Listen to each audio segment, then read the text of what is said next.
আরো জরুরি যে হ্যাঁ, স্বামী স্ত্রীর মিলন যদি ঘটে যায় তাহলে 60 জন মিসকিনকে খাওয়াতে হবে, 1.25 কেজি করে চাল দিতে হবে। শুধু স্বামীকে জরিমানা দিতে হবে, স্ত্রীকে নয়।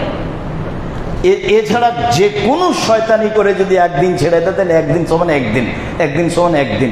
স্বামী স্ত্রীর মিলন ব্যতীত যেভাবেই সিয়াম ছাড়ুক না কেন একদিন সমান একদিন। তবে সারা জীবন সিয়াম রেখে ওই দিনের সমান নেকি হবে না। জিম্মেদারিটা পালন হলে যে আমি মুক্তি পেলাম এইটা হবে, অত নেকি হবে না। শুধুমাত্র স্বামী স্ত্রীর মিলন ঘটে গেলে 60 কেজি চাউল, বোঝা গেল না নাকি? 60 কেজি চাউল।